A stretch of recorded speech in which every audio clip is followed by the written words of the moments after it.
Ooh, okay, I'm trying to make this work. I got a tripod. So my name is Christine, and I am in Albuquerque, New Mexico, and I own a club called Wonderland. It is an alternative lifestyle club for swingers, poly, BDSM, fetish, for everybody. LGBTQ, LGBTQ. Um, we are all inclusive, so we pretty much accept anybody and everybody but assholes, and no sex offenders. So today we are talking about the difference between a top, a bottom, and I'm explaining to you what power exchange is. So I used to know somebody who said that top and dom were the same thing. There was no difference. So now I'm gonna do my little disclaimer. So my disclaimer is this. So if you are a dominant type, whether you be a master, a caregiver, a top, a bottom, a mommy, a daddy, whatever, I'm going to refer to them as a DS type, a dominant type. This is a broad spectrum, and when I'm referring to a subtype or a bottom type, it's going to carry the whole umbrella for littles, babies, subs, pets, whatever. It's just a broad spectrum, so we don't have to keep naming off all kinds of labels. There's a lot of labels in BDSM. Sometimes one label will fit you halfway. Sometimes another label will fit you halfway, and then you have two labels that fit together. So we're gonna talk about top, dom, top, and a power exchange. So, what is the difference between a dom and a top? Power exchange is the difference between a dom and a top. I'm sure there's going to be somebody out there that's going to argue with me, but I mean, this is my personal video, so it's pretty much my personal damn opinion and talking to everybody else. So all dominants are tops. All dominant type DS types are tops, but not all tops are dominant. So I identify as a top, not as a dominant. I have a dominant personality. I just choose not to have the responsibility of being a dominant. I don't have interest in being a dominant. So when I enter into a scene, I enter in as a top, basically. So in the BDSM community, you have two things: power exchange and scene. So in power exchange, this is usually a relationship between a D and D type with an S type, whether it be a dom with a sub, or a daddy with a little, or a mommy with a tween, or whatever. Those are power exchanges because the dom is taking the power of the sub and the sub is giving the power to the dom. Now there, on the other hand, there is the top and bottom scene. In the top and bottom scene, now you can have a DS that enters into a top and bottom scene where the D now becomes the top and the S becomes the bottom. Just because it's at a venue, a dungeon, a play party, a house party, or whatever. It's at a venue, so you enter into a scene. Do people have scenes in their bedrooms? Yes, most definitely. But this is just for the sake of out in public. So a DS, when they go into a scene, the D would become a top and the S would become a sub. Okay, I'm sorry, a bottom. Does that make sense? So let's say I went into a scene and I decided that I was going to flog somebody after doing negotiations and the hard limits, the soft limits, the opt-in, the opt-out, whatever it is that I follow, and discussing my form of safe, sane, and consensual, prick, or rack. All of those things should become, and you guys should be having even a quick conversation when you're a top and bottom on what your ideology is, whether it be rack, prick, or safe, sane, and consensual. I always forget the acronym for that. Or if you're an opt-in or opt-out. These are all things that you have to take into consideration, especially if you're new, because if you walk into a scene and you're like, I'm opt-in, Google that. Opt-in BDSM or opt-out BDSM. Okay, so you should be going over some type of negotiations with contracts and stuff, even if you're top. you should be doing something, talking about aftercare, all of that stuff. So I Googled it and I went online and I looked at many places, and this is what I came up with the definition of. So a top and a bottom, roles in a scene or in a play partnership, no emphasis on power exchange unless negotiated otherwise. Top and bottom both make decisions. Okay. Now a dom sub. Now this is all dom sub relationship types. Okay. Roles in power exchange, usually in a relationship. The relationship could be short as a single scene or as long as a lifetime partnership. The dom makes the decisions after the sub sets the parameter and gives up control.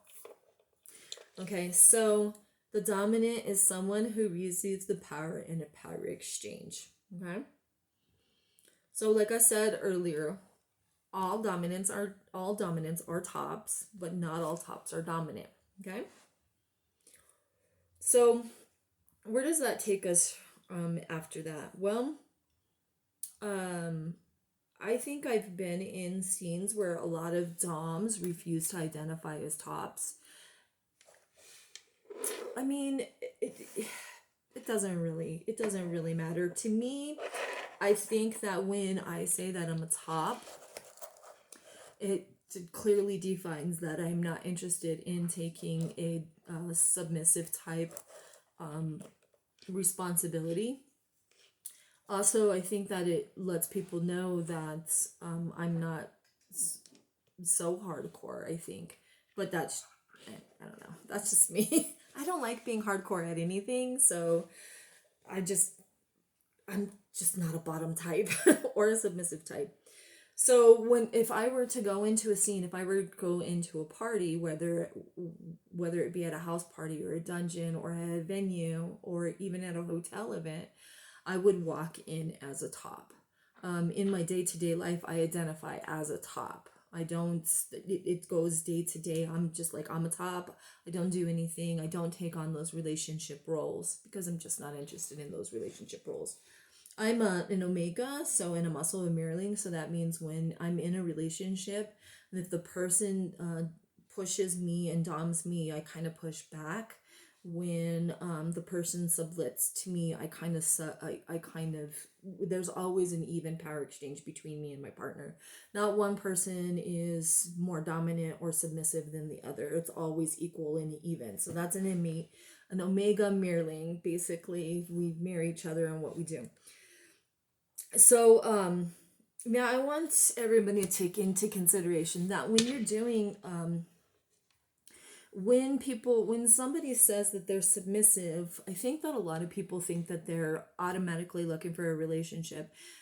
That's why I'm very careful with my wording and what I say. I always tell people that I'm a top, because that just kind of gives a clear indication that I'm not interested in the power exchange. And I think that's where a lot of people get confused, because they're like, well, are you looking for? And I'm like, no, I'm not. I only do topping and scene. And I've had people, then you get into the whole topping from the bottom and bottoming from the top and things like that.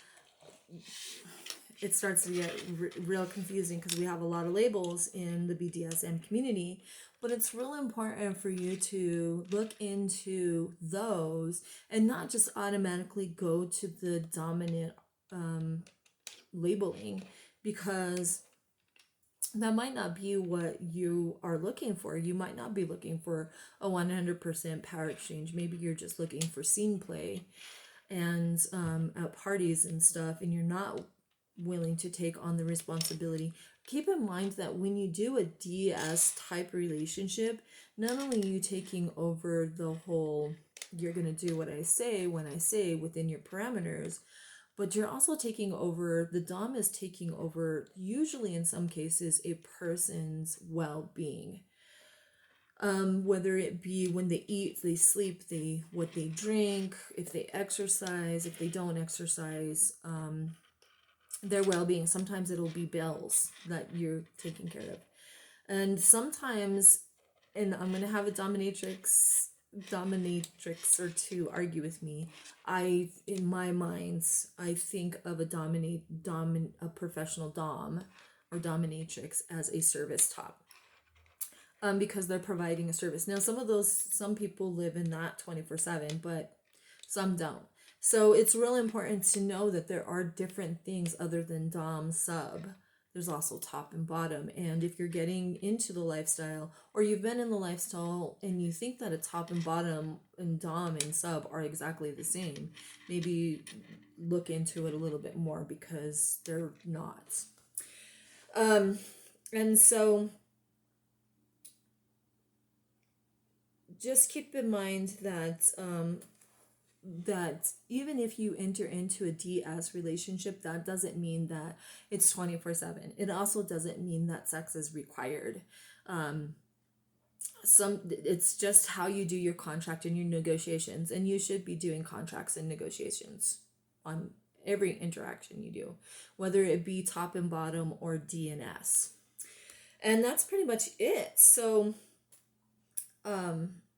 I hope that this became very informative to you. You really should be looking into, if you're new in the lifestyle, you should be looking into opting in and opting out in the BDSM. Opting in is a type of negotiation. So if you opt in to get this, and this, then everything else is off limits. And then if you do an opt out, that means that you say, I don't want this, and this, then everything else is on the table. And you really should be looking into the different dynamics of safe, sane, and consensual, prick, and rack. Everybody, I can't remember what prick stands for, but it's like personal responsibility. God, somebody, I follow SCC. Safe, sane, SSC, safe, sane, and consensual. So you really should know that. You should know what you need for negotiations. You can find those online. Just do negotiations BDSM, and you can also find a contract. You guys should be scribbling contracts even if they're on napkins. You should be scribbling some type of contract before you go into a scene with somebody that you don't know. Just to kind of, protect your ass and also protect them. We want to do everything with responsibility. So it is real important to talk about aftercare and all that stuff, and what kind of dynamics that they follow, whether it be safe, sane, consensual, rack, or prick, if they do the opt-in or opt-out. Those are all important things. So I hope that you guys got something from this. Tops and doms are different. They're the same, but they're different. It's like what is it that they say? A rectangle can be a square, but a square can't be a rectangle. Is that right? I'm terrible at math. All right, guys. So thank you very much for your time, and I hope you'll tune in for the next video. Bye.